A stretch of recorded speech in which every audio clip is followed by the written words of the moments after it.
Hello, and welcome back to Igniting Imagination for a special bonus episode. We want to dig into the conversation that we had with Meg Wheatley. And if you haven't listened to that episode yet, it's the first from season 10. And please do go back and listen before you continue with this episode, because everything that we talk about today is based on that conversation with Meg. We have received so much feedback on that episode. And what we want to say to you is really two things. First is this is exactly what we hope happens with these podcast episodes. We hope that they spark imagination and conversation in your context and lead you to further discernment and discovery about your own purpose and faithful next steps.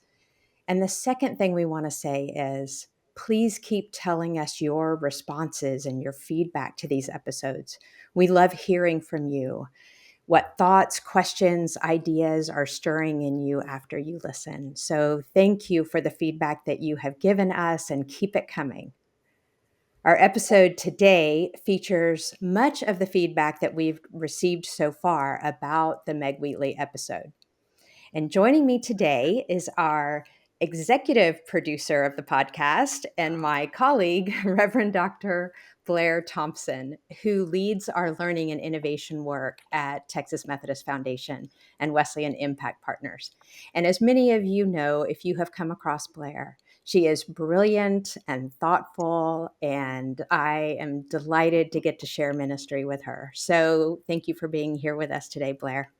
Thank you. That's so generous, and back at you on all that. Brilliant, and love working with you too, Lisa. Thanks. Yeah, thanks.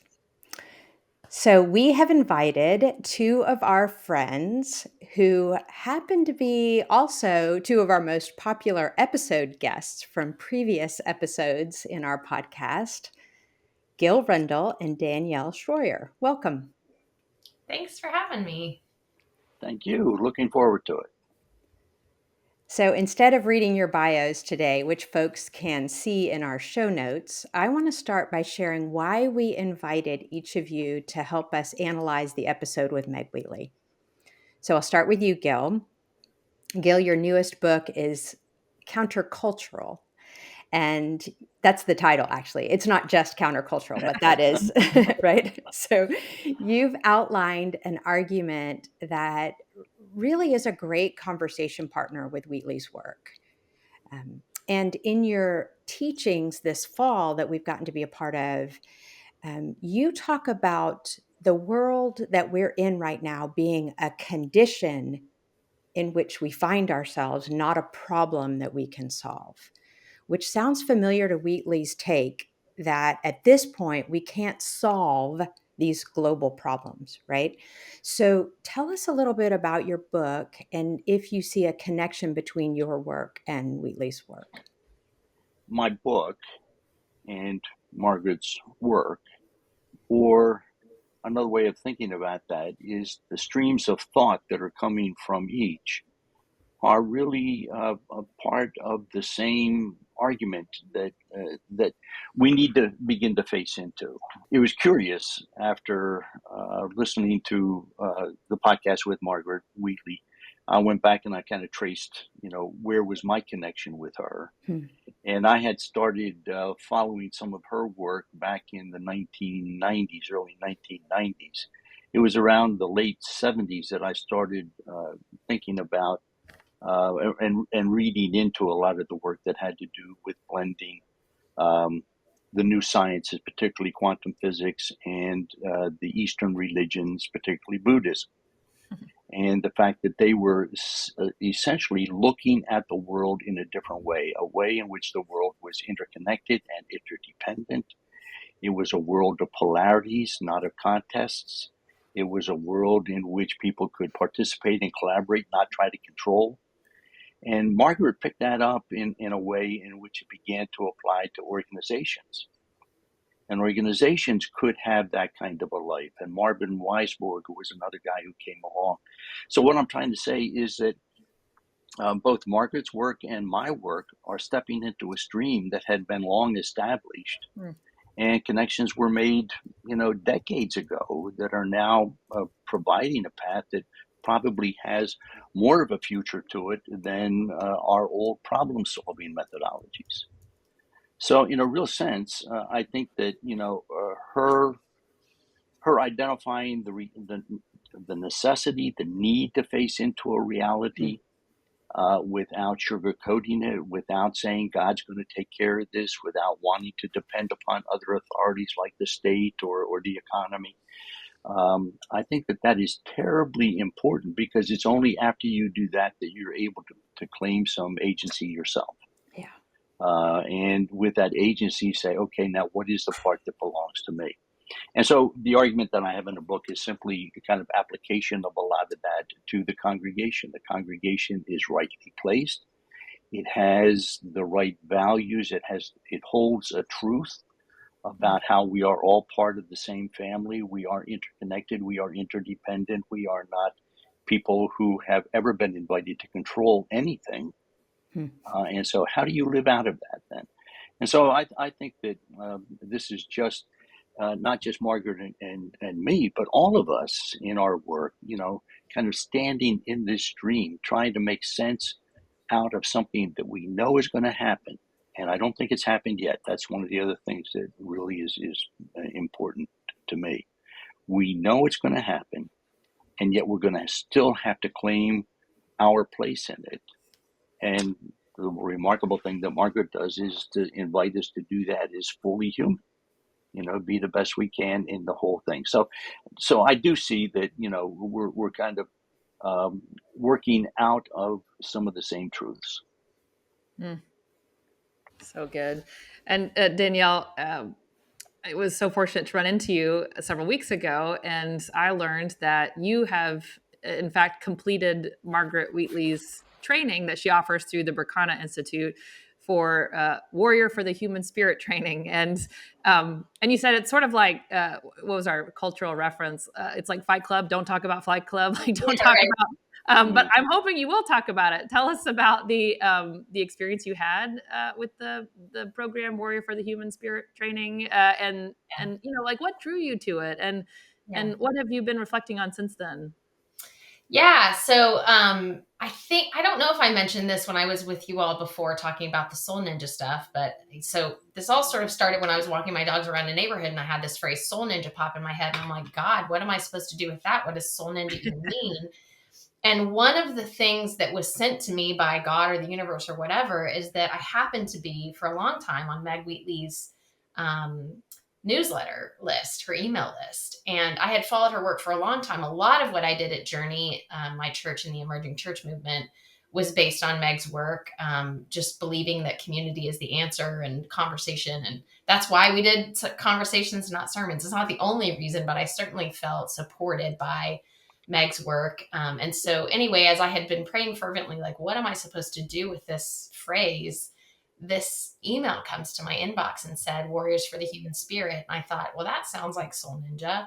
So I looked at it, and it was the inaugural thing. She was starting it. So I filled out a form, sent it, and was like, I mean, if this is meant to be, I'll get in. And so there was that first small group of us that sort of started this work. And I don't think I knew what I was getting into. And I've never been more grateful to have randomly gotten an email and just been like, screw it. I'm just going to see what happens with this. So I'm so thrilled that I just randomly sent in that application and got selected to be part of it. That's where I started practicing Buddhism. And that's when my meditation practice started. I mean, I'm certainly still a Christian. But that's also, I think, where my false hope died. And it came at a really important time. And I think God breathed because I had stepped down from being the pastor of Journey. I had let go of, lots of what was happening in the emerging church. Had sort of died at that point. And I was really disillusioned. Like, I had worked so hard and tried so hard to force change in a positive way, and had felt extreme disillusionment that I could not get people to be on board with it. And I just didn't know where to put all of that. And so it was a rough go to hear Meg say oh yeah, no, that it's just for sure not going to happen. It wasn't that you didn't work hard enough. It's that, abandon all hope of fruition is one of our warrior phrases. We had it literally on a piece of paper that Wow. every time when we went into the room, there were these different phrases. Don't expect applause, abandon all hope of fruition. And I mean, as y'all know from hearing her conversation and the feedback, like that was so incredibly jarring. There were 3 of us that were Christian in the group, primarily not Christian, right? Mostly Buddhist, 1 Muslim and 3 Christians. And we were all looking at each other like over lunch, what are we going to do about Jesus with this? What I found actually is that, well, I think Jesus also did this, right? Like, Mm-hmm. I think he walked into Jerusalem with the confidence only that it was the right thing to do. It was his work to do, and it would not end well. Mm-hmm. And he left the rest to God, and Easter came out of that. And so I think for me, that was what made me say, I do actually have to die to this. There's this sense in which some of this Christian hope is, first of all, getting me out of responsibility because I'm waiting Right. for God to fix problems that we as humans made in the first place. And then secondly, it's taking me out of the work of asking what is mine to do just for the sake of it. And so, it was like sort of painfully refiner's fire clarifying for me just to let go of the hope that can be, I'm an eternal optimist. And so I talk about original blessing all the time. And I talk about God being present in the world and active, and all of that is still true, but I think it has to be true in a way that's deeply applicable to like real life now. I resonate so much with what you're saying, Danielle, and that whole thing about holding up a hope that is false is actually work avoidance. We talk about work avoidance a lot. That I think one of the things that churches get so deeply involved with is this thing about wanting to force legislators to do particular kinds of things.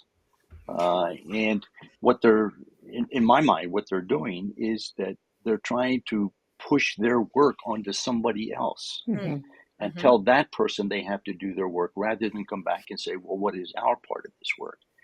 And if you get past that false hope that somehow God is going to take care of this or the state is going to take care of this, then it allows us to simply ask the first question, what part belongs to us? And then we can start thinking about that, because I think that the kind of hope that we're inflated to give over is a hope that didn't exist anyhow. I think that's part of what Margaret is saying. And that's part of what Jesus was saying at the very beginning. You can talk all about Rome all you want and all about the Roman governor here all you want. It just doesn't matter. And I think that's what we have to finally come to. So you all have just gotten to the heart of, I think, what got stirred up in us. It's this notion of hope, and is it? Are we abandoning all hope? No. I mean, we would sort of decidedly say no, but there is that false hope that that reliance on somebody else to fix, or any number of ways that we can describe what is actually not the essence of hope that God has invited us to. So thanks for jumping right into that one. Okay, so there's another place where we heard Wheatley kind of double down, and it's this notion of islands of sanity, which I heard her saying, essentially that that what we do locally matters, right? She emphasized what we do locally. If we're not hoping for some kind of global change because we think that that ship has sailed and there's no going back on that, but she does say what we do locally matters. And so I'm curious, as you think about that, how that informs the work of congregations. Well, it certainly makes it more important, right? That a local congregation in and of its own has to have life in it. It has to have that sense of presence in it. And I actually think this is where it dovetails with the work of Sam Wells. I don't know if you're familiar with him. Mm-hmm. We had him come to Preston Hollow a year ago and talk about his work of being with. But so the quick framework of that is that it's doing for, doing with, being for, and being with. And that Jesus spent probably 80% of his life just being with people. Hmm. And if Jesus spent his time doing that, then why do we think that we should be doing or, trying to lobby for or whatever? And I think if local congregations can really wrestle with the question, what does it mean for us to be with this community that we're in, to be with these people that have gathered, to be with the people that are connected to the people that gather here? How can we be with them? I think that mission will naturally sort of bubble up from that place in a way that makes a lot of sense about what our right work to do is. I think I would jump in at that point too, and the connection that the local doesn't actually become important until you give up on the global. That our lives have been so accustomed to be able to stretch beyond our geography, whether we're talking about transportation or technology, or we've learned how to do relationships long distance in so many different ways. It isn't until we come face to face with that reality that globalization is not going to continue the way it is, that climate is going to interfere with most of the things that we thought were going to happen, that it's not controllable, it's past that part, it's not going to be all about out there. Then suddenly we begin to focus in, to where we actually have locus of control, which is the local. And the thing about the congregation is that the congregation is already there. It's placed. Mm-hmm. It's in the right. It doesn't know how to live in that place yet, but it's placed. And the issue is the congregation learning how to get back into the neighborhood, from my point of view. Yeah. We've learned how to jump the neighborhood. When people, kind of relocated further away from walking distance to their own congregation, and they began to drive back and forth, clergy learned how to go out to where those people were, and and invite them back in. And so, in some sense, we learned how to jump over the neighborhood, trying to be congregation.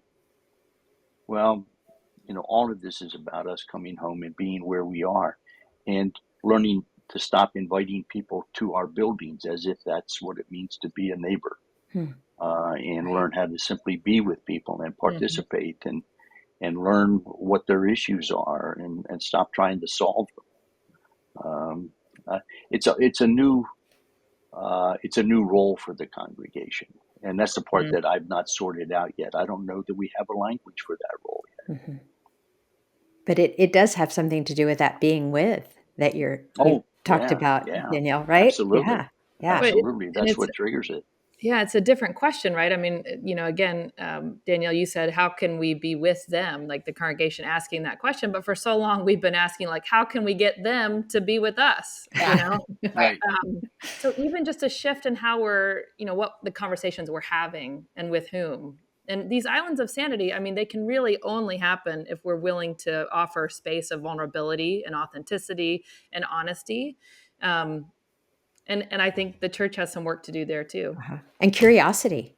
Yeah. She kept talking about curiosity. And that feels really, I mean, to both of y'all's point about what it means to be a neighbor and to be with, there is a genuine longing to know your neighbor, to know the person. Just for what it's worth, I think curiosity is one of the harder ones because leaders have always been trained that they have to have answers. Yeah, that's right. And if you have to have the answer, you're not supposed to be curious. You're not supposed to ask questions. You're supposed to come up with statements.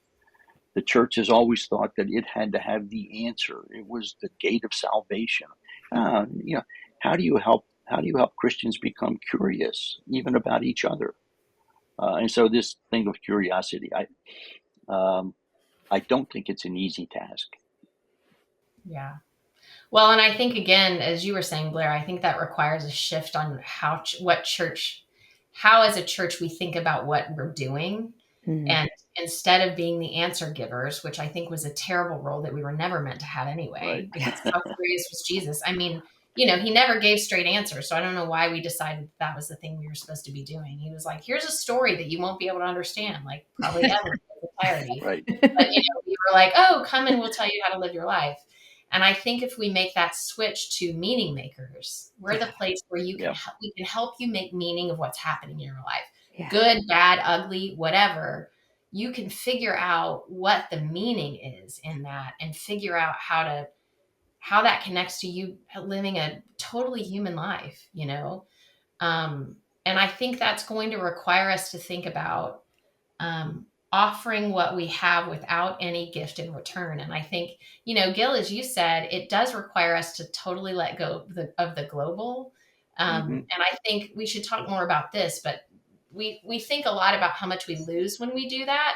But what we gain is a laser-like focus on work that's just meant to be done. So like, for example, one of the things that I've been doing at Preston Hollow is like, hey, we need to just offer stuff because it's valuable and not because we're going to get anything out of it. Like, we're not going to do this. Can I create things that are not meant to grow the congregation or bring in people who are going to tithe or become members?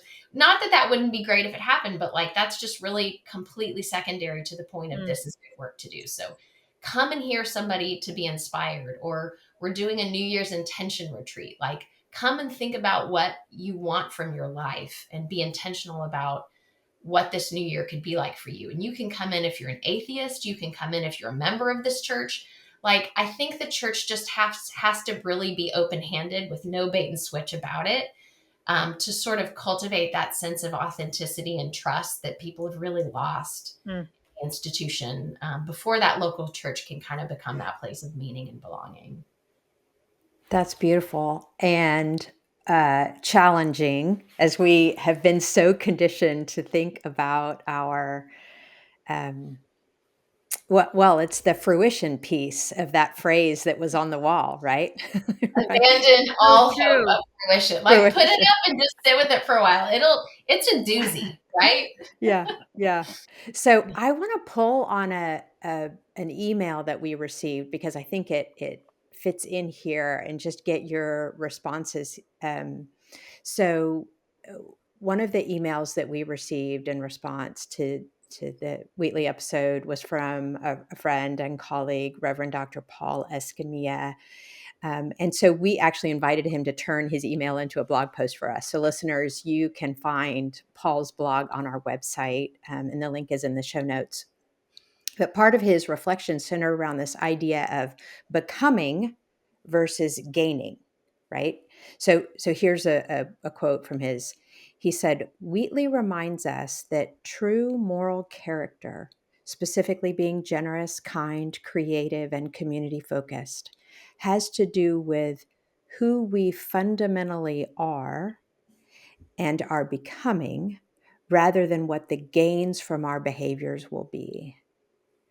So here's where I think we've already spoken to the value of the becoming piece, but I actually want us to play a little bit about the role of gains from our behaviors in faith. Like, is there a role there for the impact or the outcomes or the fruition at all? Like, what happens with our behaviors? And you hear what I'm asking there for you to play with? Yeah. I will say very quickly, because I went through Meg's training and I listened to her, that I don't think about gains anymore. On my best day, she rightfully beat that out of me. That is God's job, right? Like, whatever, it's just not kind of scriptural too. It is, right? Okay, keep going. I do think there's a way in which that becomes really Christian, but I think that's the greatest gift, is that she would just say, no, you absolutely never think about the gains. You don't ever think about it. It is not the matrix of what you decide to do.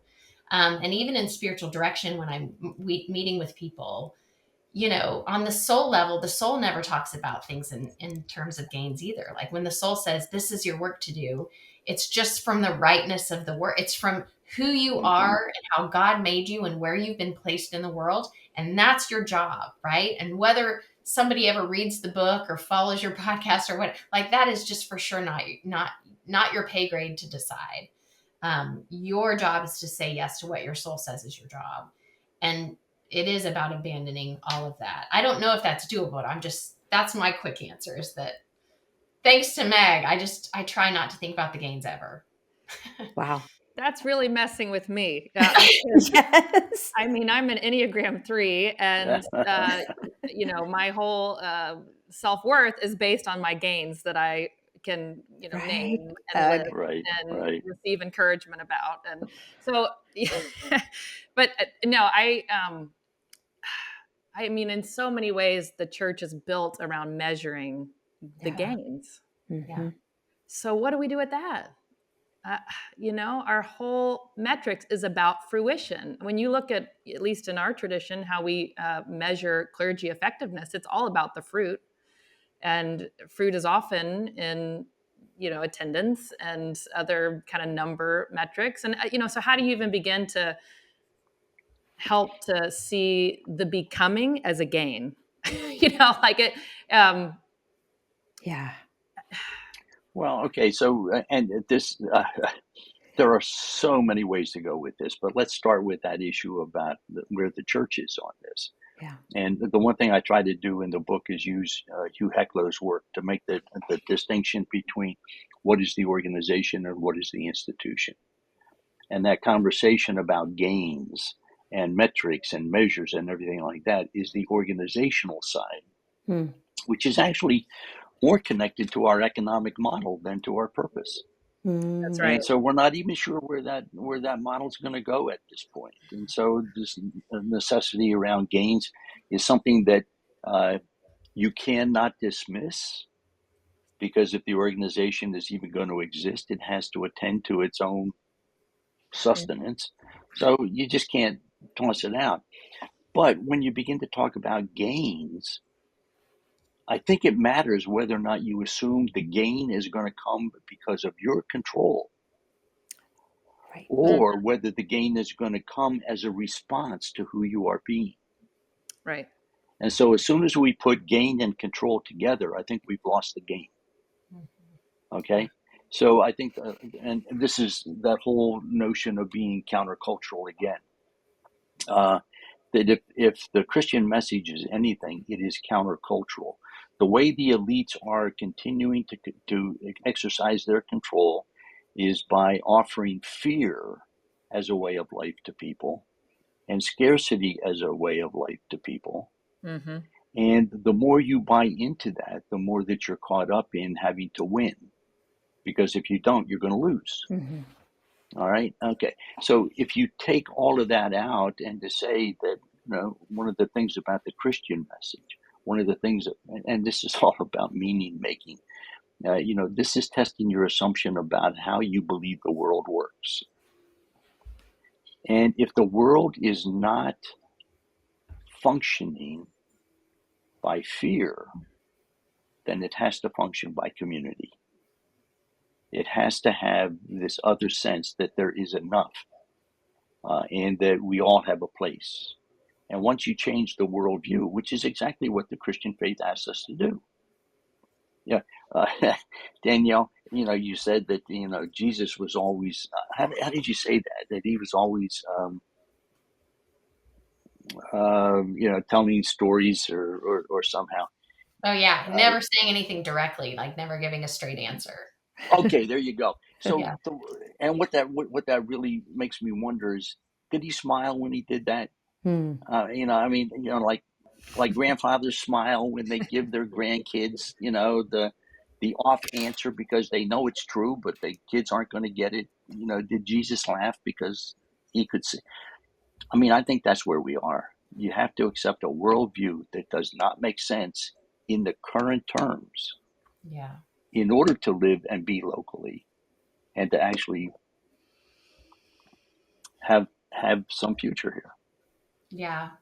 It reminds me when Barbara Brown Taylor was here and she preached, she talked about the Tower of Babel briefly. And she was saying, it was so beautiful. She was saying, I wonder, we always see this as negative, but I wonder if God was like, I think what they are going to need to do is just check in with each other more often. Like, instead of everybody saying the same language and assuming they're on the same page, if you have different languages, you have to check in and say, now, are you meaning the same thing that I'm meaning?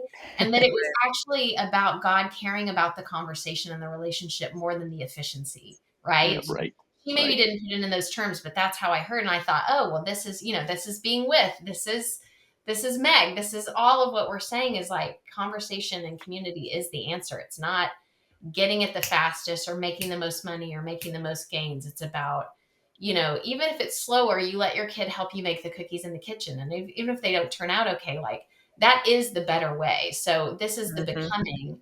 I think that is the metric that we've got to turn to, right? I mean, there's the most important gains we have can't be measured anyway. Like, how do you say, hey, there was someone who didn't want to take communion and they came up, and I saw their face and something shifted where they have received something because something in them has changed. And like, what number or metric, like Right.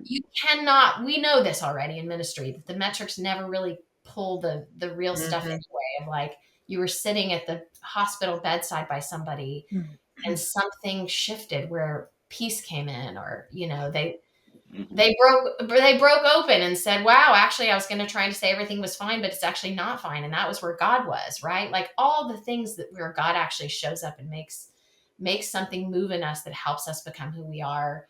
They can't be measured anyway. So maybe this is humbling for us to know that we haven't ever quite done this that well. But Blair, to your point, I also want to say, as an Enneagram number who also just likes to get things done, I'm an 8, so I like to get things done. I like to fashion the world into what I want it to be. What I've actually found is that when I've let go of that, I have never felt more confident in the rightness of the work, the soul work that I'm doing. Like it's incredibly, when I think about the way I was doing it before, I just feel tired. Like I'm like, oh, that's why I was exhausted and had to like step out of pastoral, right? Like that burned me out. And this actually is a sustainable way to live. So I don't know if it's still hard. By no means is it easy, but I have also found that you have enough. Like I don't feel like I'm so guided and supported, even though I have given up the gains, right? Yeah, I so appreciate that and resonate with that. And one of the questions that I asked Meg after we finished recording while we were uploading was, and I think it's right along this point. I just said, I've got a 2-year-old, and what do I do? Like what? Given this reality that now you've helped me to face, what am I supposed to do with that? And raising this kid for the next generation, in the world today. And she just said, you just demonstrate to her the best of human values in you. That's right. And gosh, I'm tearing up thinking about that. Like that, I was like, well, give me a checklist. Like, what do I need to, and that's it. It's just becoming, and that will communicate what is needed in her life and in the world. Becoming. And imagine if we had whole communities that were just committed to that together. Right. Holding the best of human values, demonstrating what's possible. Wow. That could really, again, here I go wanting to change the world. I really could change the world. Damn. Yeah. But that is good and right work to do also, right? Like if churches were doing that, and I think maybe that's what the church was supposed to do this whole time. Like I think we sort of got off mission, and I think really, I mean, Jesus sat around with mostly 12 people. So when people would come to Journey and say like, well, you only got 50 to 75 people, like, don't you want to grow? And I was like, I don't know. We've like tripled what Jesus had. So I feel pretty okay about it.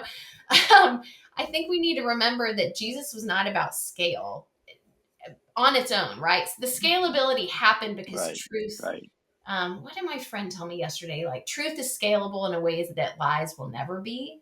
So truth is scalable by its own, like in its own way, right? But when we try to make that economic or capitalistic or just American, right, in the way that we try to scale things, I think to your point, we put control on it, and that's where it gets really messy. Instead of just saying, I don't know, spending time with a small group of people and helping everyone become might be the best use of our time as a congregation and just as people. you know. Well, I think we have to be careful about critiquing our congregations too much, as if they have done something wrong. They have served their purpose appropriately for the culture. And as Yeah. the culture changes, it has to change. Now, the point is, I don't think we know what the congregation needs to be yet. We do know what's not working. Mm-hmm. Okay. And the organizational side of our church and the voluntary association nature of the church is not working at this point. That's not why people are gathering anymore. But there is this deep, deep thirst for meaning, and meaning that can be found in community settings with other people who see the same thing. And if the church is going to have a role in that, if we're talking about the church as organization at this point, if the church is going to have a role in that, I sure don't know what it's going to be yet. I mean, I think that's what all this experimentation is all about. And so until we find out what the appropriate cultural role is, I think we have to be very careful about not slapping too many hands about what the church has been. We're standing on the shoulders of people who brought us this far, and the truth has still that nugget of truth is still in there someplace. Yeah. So how's that going to be passed on? And I mean, I think that's what you all have your fingers in, trying to experiment with things, and Danielle taking the church down the road that doesn't have any perceived benefit, except that it will help people be. Yeah. It will help people become. Mm-hmm. Well, okay. So there's a huge piece of it. Now, the thing that's bothering everybody is, what's the economic model that's going to support that? Right. Right. Exactly. We don't know.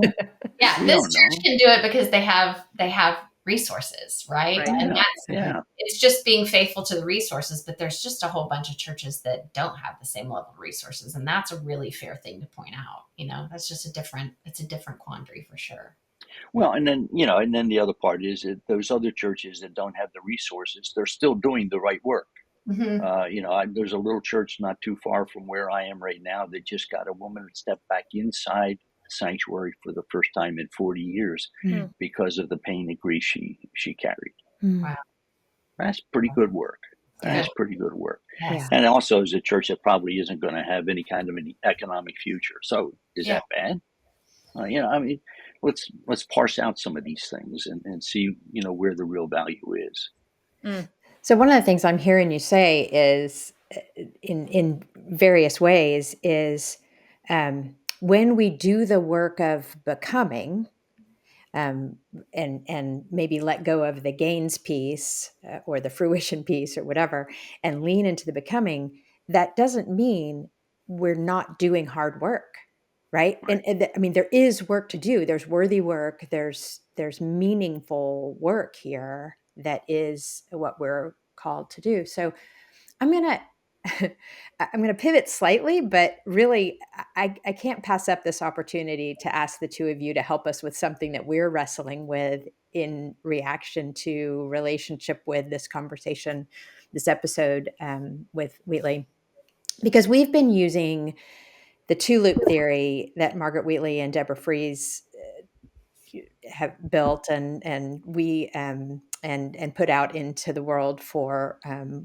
organizational leadership and such, and it's been the model for our theory of change and guided our work over the last number of years. And I mean, the basic summary of the two loop theory is that there's a dominant system that is built and then declines, and then eventually a new system emerges out of that. And she said in our conversation that I mean, really threw us off, because we thought we were going to have this whole conversation with Meg Wheatley about the two loop theory. And you hear it in the conversation that she basically doesn't think the emergence will happen. She says, we are no longer giving birth to the new. Those are the words, right? Yeah. So of course she's thinking about all these things we've talked about, right? Sort of this global transformation, problem solving, change. And she's saying, with climate change and wealth inequality and ethnic violence and all the big stuff, that it's not going to happen. And so we've been wrestling with kind of the what is ours to do as an organization that believes that new birth is always, as an organization and a faith and a tradition that believes that new birth is always possible, that that's actually the cycle that we are invested in as human beings, as a Christian faith. And so I hear what she's saying, and I would love just your reactions and input about what we do with this, with the two loop theory, with emergence, those kinds of things. So it's a little bit of a vague question, but very interested. And if you have thoughts about what our role is as an organization that we have seen as, midwife, catalytic, I don't know what it is, along the edges of the emergence to bring leaders together into conversation, islands of sanity, give space for their own meaning making, I'll stop talking and would love to hear your thoughts. Well, there's a couple of places I go immediately, and I'm losing the vocabulary for it right now. But the whole theory of evolution is that the new species doesn't supplant the old species. The two of them have to live during a period of time together until the one dominates, and so that's neither the new or coming out of the old, or it's just new expressions are happening while the old is in place, and so. The world is not done yet with congregations as we know them. They still have a function. They still have a purpose. They still are the base for the place where we're trying to learn how to be a people of faith and search for meaning. And so any work that we do to support and sustain that part of the known religious ecology that is healthy, that's good work. Okay, and then being open for whatever new is going to happen with that. And I don't think that we have a whole lot of definition there. The one thing I would say is that Margaret Wheatley mentioned that book about refugia, refugia faith. And so I got that and read it. And it is a kind of an eco-theology. Well, Lisa, what does a guy like me do except go out and read the next book? I love it. We all benefit from that, by the way. We do. Yeah. Well, okay. But I mean, it is a substantial thing to take a look at, because the notion of refugia isn't that the new comes out of the old. It's like the death happens. And there are these places where health and life and vitality continue to be what it was. And come back through and repopulate and everything. And so the thing I wrestle with is I think that is what the local is all about. The local is the refugia space where things can still happen while the fire, blows over and burns everything down. So I think we're trying to figure out how to make whatever is going to live there come back to life. And that's where you stay open to support whatever new is until you find out whether it's going to live. But I think that this notion of the phoenix, where the new comes out of the old, I buy that right away. So I don't know if that helps. Danielle, your turn. Yeah. Well, I think you said it in the death happens, right? And I think this is what Meg is really good at making us face is, I will only speak for myself. I tried really hard to tap dance and work and, hustle my way out of the death happening. And that was a fool's errand, and I had to pay for it. I'm in some ways still paying for it, right? But I mean, that was one of the first things to go in warrior training. I was like, oh, the two loop theory didn't work, because literally I was one of the people at the beginning of Emergent Village, and we chose that word, Emergent Village, on purpose to, to describe what was going to become the emerging church movement. And it was based on this, right? It was based on this idea that we could see the church was going to be dying in some ways. And I agree. I have always said there are forms of the church that have stayed and will stay. And we don't know which ones will stay or whatever, but it won't be fully supplanted by whatever's coming. But a lot of it will die. And we need to think about what the new thing is to grow it. And my prayer and hope and so much work for, almost 20 years was, if we can just plant the seeds now, that when everybody's falling off of this faith, pitfall, and we have places for them to land, to catch them and say, hey, come into this community. We have thought about this already. And we have some people that can support you where you are, and you don't have to feel so alone. And looking at how there's so much anger and cynicism and resentment in the deconstruction movement that I think could have been supplanted if the emerging church movement had that, been able to do that, but we sort of died before this anger uprose, right?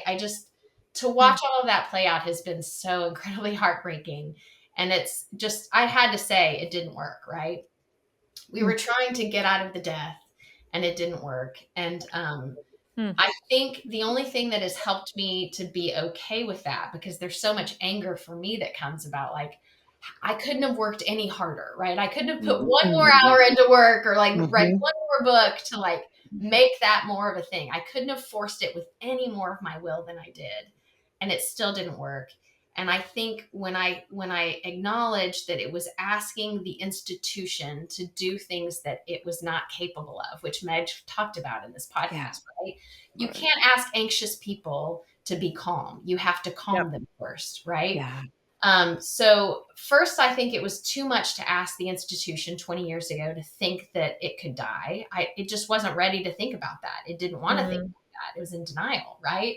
So to say, hey, we think something's coming, the wind is blowing, it makes a lot of sense that we couldn't get anyone to listen. And secondly, when people did start to feel it, the anxiety was too high for us to have asked for them to be thoughtful about that in the way that I think we were, and even ourselves, right?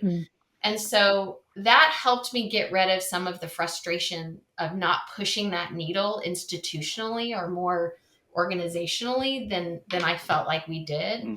That's the one thing that helped me come to terms with that. Like, okay, I think this was unfair for everybody. It sucks that I worked really hard and it didn't work out. And it also sucks that they were being asked to do stuff that they just didn't have. It wasn't a fair thing to ask of the institution in the 90s and 2000s, right? And so now what? And I think now what is, we acknowledge that death will happen. And we also acknowledge that sometimes life happens afterward.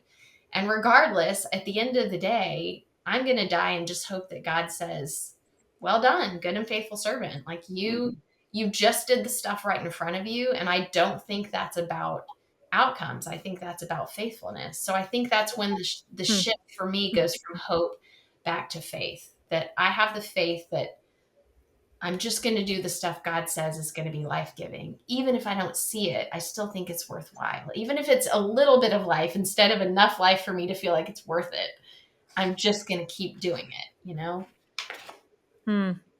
Yeah. Don't. Oh, I'm sorry, Blair. Go ahead. No, you go. Yeah. No, you go. No, you. Gil, come on. You were just going to comment on what she said. Go for it. No, okay, but what I think is so important there is Danielle kept talking about how it was, this was birthed out of failure.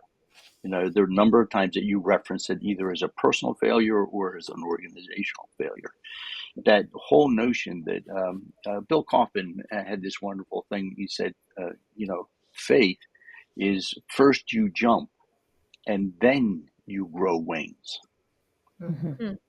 Okay? You have to be willing to start out not knowing. And the thing about failure, and the reason I resonate so much to that whole conversation about failure, first part of my work as a consultant was to do conflict work. The second part was to do strategic planning. They were major themes of the work that I was doing. It took a long time to realize that the conflict was not solving conflicts. The conflict work was not resolving conflicts. The strategic planning wasn't setting a new direction. These were not working. The very first lesson that failure can teach us is to stop doing things. Stop doing what can't work. And then you enter that stage, which is you've jumped. Are there going to be any wings coming along here or not? Mm-hmm. If you're not going to do that, then you have to find something that is worth trying, whether you know it's going to work or not. And I think that's the part where we have. I love the fact that Danielle, you were saying that you were asking an institution 20 years ago to do something it could not. Yeah. We have to learn how to stop doing that, and that's the brilliance of what you were doing. If it's not working, let's stop doing it. Mm-hmm. Okay, now what? And it turns out now what means be who you are where you are. Yeah. Yeah, it reminds me, I mean, Moses didn't get to make it to the promised land, y'all. Like he didn't get right. there. And I'm also thinking about, we're here getting ready to enter into Advent, and I was thinking about those kings, and the kings, I think, certainly represent the dominant system. Then they see the star rising and they decide to head out and say, well, I guess we're going to check this thing out. Let's keep going. Let's go from where we are to this, where we don't know where it's going to take us, but we're willing to go. And the thing about the kings, of course, is that then they get to experience this amazing thing. And then they go back just where they had come from, but they are different. So there is a becoming that happens, I guess is my point. They actually have a becoming experience. And I think for our work, when I think about this two-loop theory, it's like we have to be okay with if all we do is create islands of sanity where people can become. Right. That's it. And that's a very humble offering. And it's really important. Yeah. What if an island of sanity is actually what the church is supposed to be? Yeah. Right. Yeah. One of the things that the author in that Refugia book, which is again an eco-theology, says that I think it's in the Ukraine, where there are multiple places where the old growth forest was not cut down, and there are these little circles all over the place. Okay, where that is, and in the middle of every one of those circles is a church, because the people who were doing the cutting were not allowed to cut those trees, and so you have these little islands, literally islands, of this world of destruction that have simply remained because that was their purpose. What if the church is supposed to be an island of sanity? Well, then we have to stop condemning everybody, because one of the things that Wheatley said is, sane leadership is one that has ultimate faith in human beings. Yeah. What if we've been reading the gospel all this time and we missed it? What if? What if? Yeah, that's great. Yeah. Jesus did create an island of sanity, right? Like that's kind of what he was doing. He created a small community of people who he hoped, which I mean, I don't even know if it worked entirely, but who were meant to be like the sane people, who were like, we're not going to make these decisions based on, Caesar or the denarii or whatever. Like we're going to make these decisions on this other metric, which is not, you're not going to be able to see it. You're going to have to just know from your soul and your gut that this is the thing that's going to lead you. And I feel like, whatever the way forward for all of our institutions and organizations, we do have to really listen to that gut leading, right? Right. Pay attention to the Holy Spirit, because that's where, that's the invitation for sure. Yeah. So we could keep talking and have so enjoyed this conversation. And my hope for our listeners is that our conversation together simply spurs new conversation for them as they are in conversation with their own island of sanity or their leadership team or or personally in conversation with some of these concepts and thoughts and stirrings in us. Danielle, we've asked you to end us today and with a piece that you wrote. So after you finished your warrior training in 2019, you wrote a new foreword for the 10th anniversary of your book, Boundary Breaking God, and reflected on many of the themes that we touched on today. So would you read an excerpt for us as the final word for our time together? Yeah, I'd be happy to. As somebody who wrote a whole book about hope and promise, Meg really messed with my world. I'm like, I follow Moltmann. Like, I really am a hope person. And so this whole forward was just about me thinking that through. So I believe another world is possible, and I'm also wise enough now to know I cannot possibly control its emergence beyond my own personal choices every day. Two things keep me going when so much within me feels like giving up. The first is my ardent belief in the goodness of the human spirit. God has given us everything we need to be the people God asks us to be. No matter what road we may have gotten lost on, God is present to us within our souls and is always ready to gently bring us back. The second is my deep conviction in God's promise of salvation. In Hebrew, the word for salvation, yasha, can be translated wide open space. You can also describe yasha as an act of completion, of having all that is needed. And there is no fear in completeness. There's only abiding, being with. For me, salvation is that place between human effort and hope's most unreachable markers that is bridged by God and God alone. I believe more than anything in the world that God has designed us to be people who actively and intentionally walk toward hope and promise. And I also believe more than anything in the world that it will take God's divine and gracious action to bring that work to completion. Faithfulness happens with us and within us. Salvation happens for us and to us. So we work for the now, we walk with perseverance toward the not yet, and we trust God to bring about wholeness, whatever that happens to look like, and however many ways it emerges. What I know deep within my soul is this: even if things don't work out as I imagine, I still believe the Jesus way is my right work in the world. I'm committed, not because of outcomes, but because of love. I trust in God's love, which is where hope and promise lead us inevitably. And also, I love God. That counts for something. I'm learning to be fine, not knowing the details or seeing the fruits.